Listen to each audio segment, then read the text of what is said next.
Oof, gotta follow that. Hold on, let me look at my notes real quick. It's okay if you accept the fact that I'm better than you. I've known that in my heart for a long time, Brian. Okay, here I go. So one thing that I want to teach you guys something that he taught me.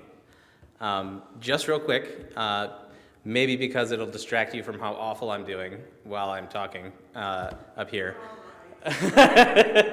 But if you pay attention to where you hear my voice coming from, you may notice that it seems to be coming from my face and not from the speaker that's much closer and probably much louder than I am up there.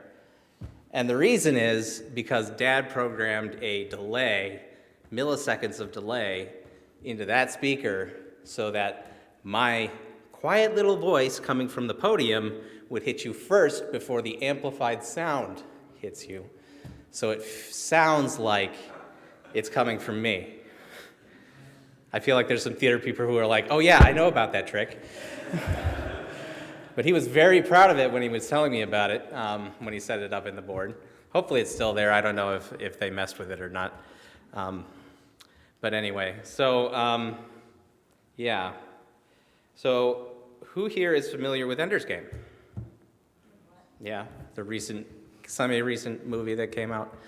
Well, if you don't know, the author of that book, Orson Scott Card, didn't actually write that book to write the book he wanted to write. He wrote that as a short story for the book he actually wanted to write, which is Speaker for the Dead. Does anybody know that story? Okay, like two of you, which is not super surprising. It's kind of a weird niche book. But Ender, in Ender's Game, I'll give you a little bit of background of how this works. The big thing about Ender's Game, the big takeaway message from Ender's Game is that in order to defeat my enemy, I must understand them so well that I love them, and then I can destroy them. It's a very dark concept. But at the end of Ender's Game, Ender writes a book called Hive Queen, which he gets from learning even more about the Formics that he had destroyed and how they work, because he found this egg that was speaking to him in his mind because it knew and understood him as well. And then he writes another book called The Hegemon about his brother Peter Wiggin, who was a big bully to him, but then later became, the king of Earth or whatever. And that was all about, even though Peter Wiggin did some bad stuff, he also did a bunch of other good stuff. And from that, in Speaker for the Dead, that becomes a religion, effectively. It's not really a religion, it's kind of a religion, where anybody can ask for a speaker of the dead to come and speak for somebody. And either before they die or after they die, it doesn't really matter how. But the primary purpose of a speaker is not to say all the nice things and great things that a person did. The primary purpose of a speaker is to understand somebody so well that you love them, and then explain everything about them. So I told you that story to tell you that I'm not going to be 100% Dad was great in what I have to say here. I am going to talk about how great he is, because he's honestly the best human being I've ever known in my life. I've compared many people to him, and nobody comes even close. But yeah, so, and in some ways, like, what you're supposed to do as a speaker for the dead is you're supposed to shock people. You're supposed to find out all of the nasty things, but that somebody did. Like, if they're a political person, that they lied and cheated and stealed, like, what all happened there. And I gotta tell you, Dad doesn't have any of those super secret skeletons in his closet. He was a very honest person. But I do have some feedback for him, if you know what I mean. But I'm going to start with the good things. You know, he was a great dad. He was a great dad. He was a great faithful person. He was a great church member is the word I was looking for there. He was a great storyteller. He was a great mentor. He was just so freaking good at everything he did, pretty much. And a lot of what my experience with him as a father comes from a lot of the little things that we did. I don't have stories like Brian does, but I do have memories of sitting in the front with him, trying to keep him awake. This is something I feel vaguely bad about sincerely bad about, because I would always fight with my brothers about who's sitting in front. And I got to sit up front because I was talkative, I guess. So I would keep Dad awake in the dead of the morning, which is when we would leave for Kansas. We'd leave for Kansas at the middle of the night, literally the middle of the night. He was supposed to sleep from 6 to midnight, and then he would drive for us. So the rest of us would be asleep, and he would just drive. But I was supposed to keep him awake during that time by just talking to him. And sometimes I could do that. We would talk about all kinds of different things. One time we talked about a bunch of musicals that he would tell me stories of different musicals that he did. He did Oklahoma at some point, and we talked about it. We sang a little bit of Oklahoma. It's another thing that we would do in the front seat. We would just sing songs to each other. One game that we played would be free word association with song lyrics. We would say a word like love, and we would start singing song after song after song after song. That if you pick love, it just go on forever. But that's what we would do. Is we'd pick different songs and just announce them by starting to sing them.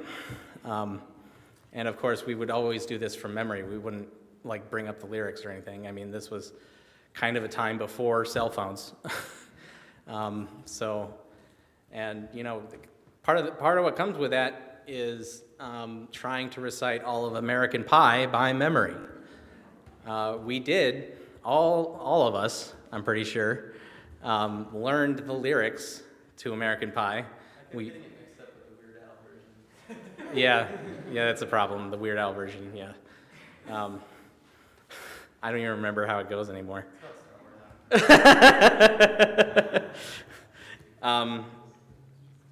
So at one point I also talked with him about faith.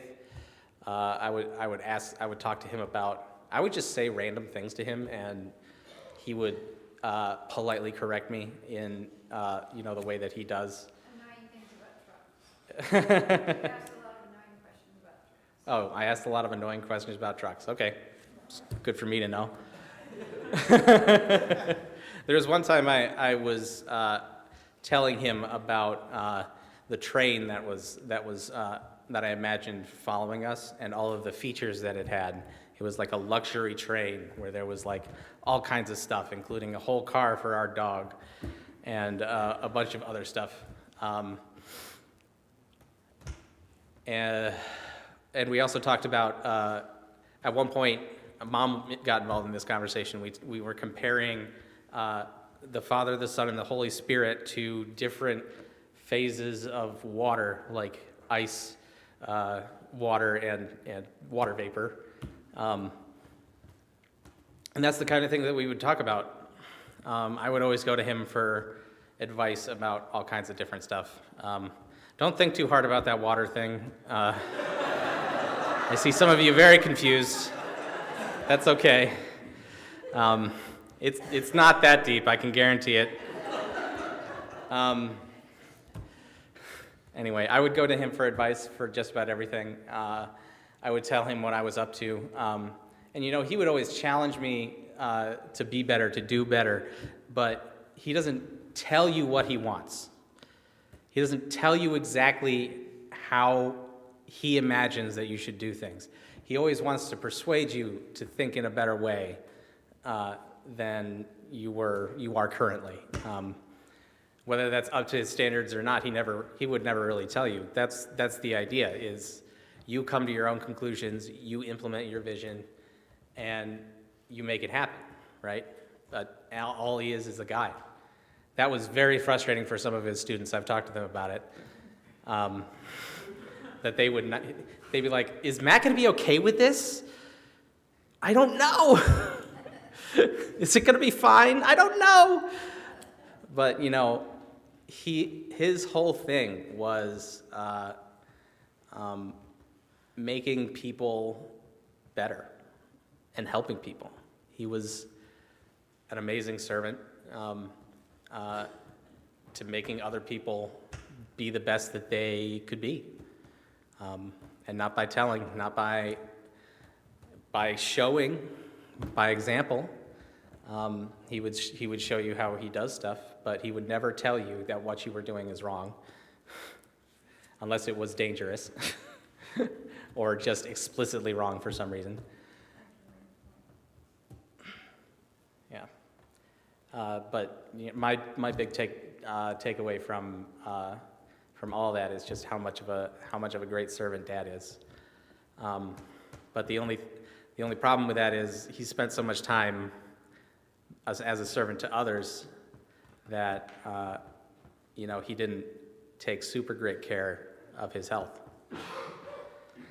And when I was a kid, this is the thing that always bothers me whenever people ask me, "Hey, how are you doing? How are you doing with your dad being dead?" Right? And the answer for me is, I'm fine. And it's kind of sad. The reason is because I've known I needed to mourn him since I was 10. He smoked all his life. It started in the middle of the night. I was like in the living room trying to sleep on a chair, and he was trying to quit for, I think, either the 12th or 13th time. And I was sitting on the chair, and I looked out the window, and I saw him smoking by the garbage can in the middle of the night. And in that moment, I cried so frickin' hard because I knew at some point it was going to catch up to him. And it did. When I was younger, I was a lot more judgmental about that. I always held it in the back of my head as something that I held my dad in contempt for. But these days, I kind of have an idea of where that motivation comes from. As a 32-year-old man myself, I don't take super great care of myself. I've got pain and shenanigans going on. Last night I had pizza, which normally is okay, but in this case it was like super greasy, and at 1 a.m. I woke up with my throat burning because of the GERD. So that's the speaker for the dead part. That's the bad story. Is if there's one thing that we need to recognize from Dad's life, it's that being a servant to other people is amazing. It's one of the most important things that I think God calls us to do. His life has been servitude. But my take-home message is you need to steward your health as well.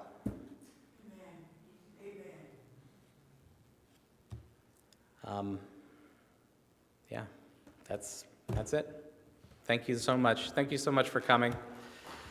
At this point, we're going to have a video of Mom speaking, and that'll be immediately followed by the Lord's Prayer.